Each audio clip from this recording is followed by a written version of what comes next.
Fala pessoal, tudo bem com vocês? A CBF afirma que não pode mais traçar a linha do impedimento naquele lance polêmico envolvendo Caleri e Gustavo Gomes no Choque Rei. O Galo tá revoltado.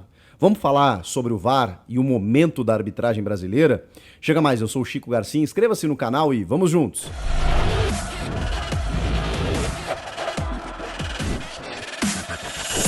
Bom, a cada dia que passa a gente tem uma novidade no VAR que ainda nos espanta em relação à arbitragem e ao comando do Wilson Luiz Seneme, ex-árbitro aqui de São Paulo. O GE, o Globoesporte.com, conseguiu conversar com o Seneme e perguntou, porque o Palmeiras havia solicitado que aquela linha que não foi traçada, admitida pela própria CBF, no lance que origina o pênalti do Gustavo Gomes no Jonathan Caleri, no Choque Rei da Copa do Brasil, o Palmeiras havia pedido que, então, já que houve essa admissão, né, essa confissão de culpa de que realmente a cabine do VAR deveria ter traçado a linha em um lance ajustado na origem do pênalti e isso caracterizou um erro protocolar e não foi seguido pela arbitragem que lá estava no jogo, inclusive resultando no afastamento desses profissionais, apenas os caras que estavam no campo continuaram apitando, o Emerson de Almeida Ferreira e o Marcos Vinícius Gomes, o VAR e o assistente do VAR, né, o assistente inclusive que tem essa, digamos, atribuição de traçar a linha do impedimento, os dois foram afastados.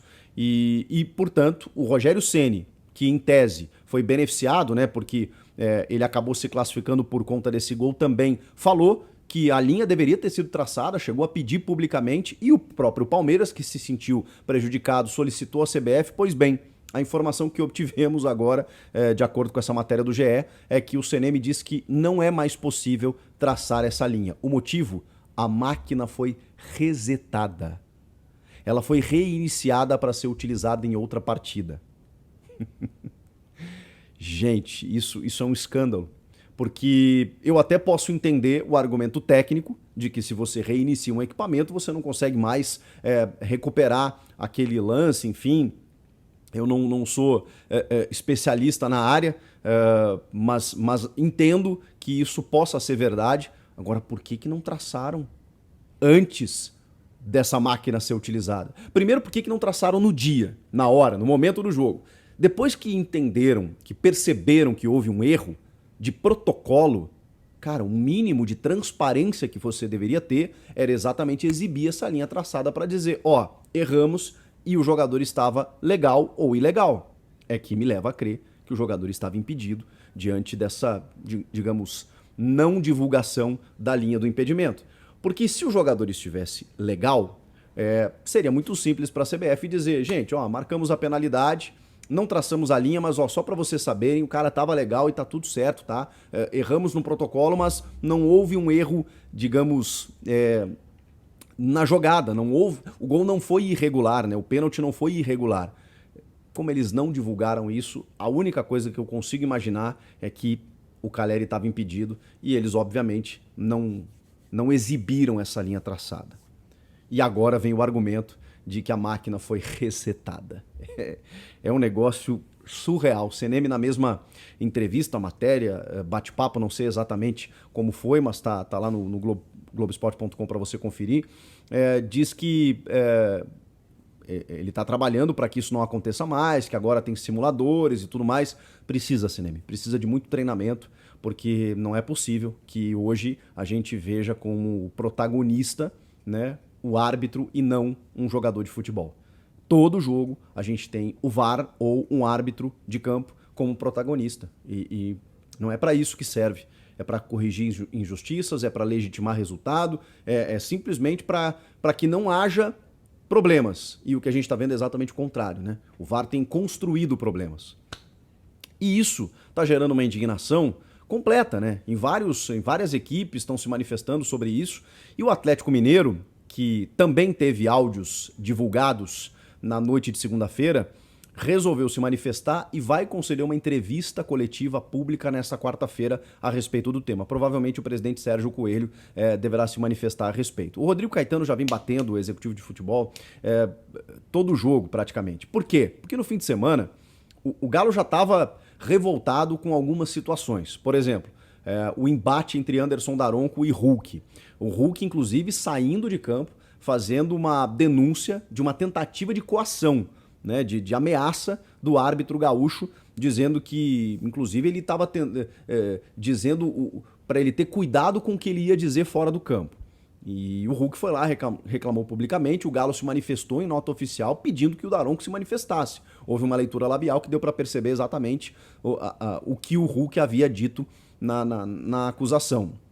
O Daronco não se manifestou, a comissão de arbitragem tampouco, e quando os áudios foram revelados, divulgados na noite dessa segunda-feira, nada de conversa, nada de diálogo entre os dois. Apenas alguns lances polêmicos. E isso é mais agravante, na minha opinião.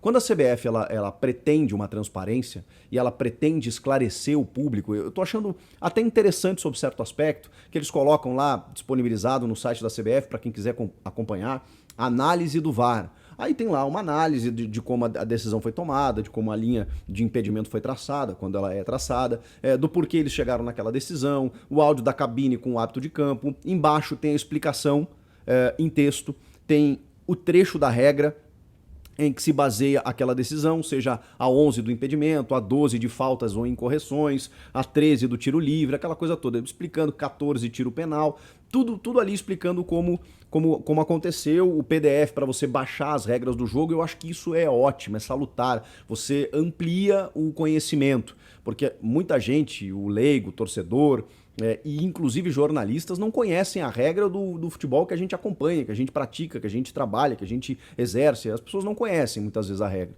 Então eu acho legal essa amplitude do conhecimento. Agora, o que eu não concordo é escolher alguns lances específicos. Poxa vida, qual o critério para você escolher esse lance para fazer toda uma análise e divulgar? E um outro lance que gerou tanta polêmica quanto? Ah não, esse a gente não vai divulgar, a gente vai divulgar esse aqui a gente deixa quieto. Isso não é transparência, isso é uma meia transparência, isso é um paliativo, é uma medida pela metade, né? Você não exibe tudo aquilo que a gente gostaria de saber. Como, por exemplo, o Galo queria saber da conversa, né, entre o Daronco e o Hulk, quer saber uma manifestação oficial. Isso não acontece. Além de outros lances polêmicos em que muitas vezes a gente fica no aguardo para saber qual foi a decisão naquele lance, mas não tem um outro específico lá. Isso eu tô achando muito equivocado. A CBF disponibilizou os áudios desse jogo 0-0 pelo Brasileirão entre Galo e São Paulo, que aconteceu em Belo Horizonte, que foi dessa confusão aí do Hulk com o Daronco, e teve ali situações de pênaltis reclamadas pelo Atlético, e pela análise do VAR, nenhum pênalti tinha que ter sido marcado, segundo a comissão de arbitragem e a CBF. E também divulgou os áudios do jogo do Galo com o Flamengo pela Copa do Brasil, aquele 2-0 que acabou eliminando o Galo e classificando o rubro-negro carioca. E aí tem o lance mais polêmico do jogo, que é o decisivo, que é o lance de cabeça do Arrascaeta, né? Em que a bola, a gente até hoje não tem certeza se ela ultrapassou totalmente a linha ou não. Só que quem dá o gol é o assistente Bruno Bosquilha, que corre pelo outro lado e que tem o corpo do Everson na frente, cobrindo a bola. Mas o assistente, como se não houvesse VAR, nos tempos arcaicos era assim que funcionava, nesses lances polêmicos, o árbitro que não tem a profundidade da linha de meta, da linha de fundo, da linha do gol, olha para o assistente e o assistente toma a sua decisão. Se o assistente ficar em dúvida, a decisão é do árbitro. Se o assistente levantar a bandeira, é porque ele tem alguma dúvida, ele quer conversar com o árbitro e tudo mais. Isso antes do VAR, tá? Se o assistente correr para o campo, ele tá dando gol. É porque da posição onde ele está, ele conseguiu enxergar que a bola entrou. Foi isso que o Bruno Bosquilha fez. Ele teve convicção, correu para o centro, e aí o Wilton Pereira Sampaio o que fez? Gol. Só que, claro, como todo lance de gol é revisado, o VAR foi checar. E ao checar, não chegou a nenhuma conclusão, porque, lamentavelmente, não temos um chip na bola, não temos um investimento que possa tirar a dúvida nesses lances decisivos, lances capitais. Não temos, porque a CBF acha caro fazer esse tipo de investimento. É inacreditável. E aí o que acontece? Você fica no olho nu. Você fica com o VAR lá procurando alguma imagem que lhe tire a dúvida, e é óbvio, são lances muito difíceis que você não consegue saber, porque se tiver um gominho da bola ainda sobre a linha, mesmo no ar, como é que você vai tirar essa dúvida? Não tem como, gente. No olho é impossível. E aí o VAR fica procurando uma imagem e fala assim, tá, mas e aí? Deve acontecer um debate lá na cabine, entrou, não entrou, e aí o que a gente faz? Bom, não temos certeza. E foi esse o diálogo. Wilton, não há uma imagem conclusiva. Respeite-se a decisão de campo. E aí o Wilton, gol então? Gol. Gol. Gol, né? Não temos certeza, mas é gol, né? Foi exatamente assim que a arbitragem tomou a decisão nesse gol do Arrascaeta. O Galo o Atlético Mineiro, né, com os seus comandados lá, os seus comandantes estão realmente indignados, porque não é dessa forma, né, que a gente tem que tratar um lance decisivo, um jogo decisivo. Então, por isso tem uma coletiva marcada para essa quarta, por isso tem muita coisa ainda para acontecer, muito a melhorar. A gente tem que fazer treinamento, a gente tem que dar mais instrução, dar mais estrutura. E isso, de novo, a gente cai naquele debate. De novo, é uma função amadora, é uma categoria amadora dentro de um futebol cada vez mais profissional. E isso a gente não pode mais admitir. E isso é responsabilidade dos clubes também. É da CBF, mas os clubes têm que brigar por isso. Porque quem é que vai pagar essa conta? Se é a CBF, beleza.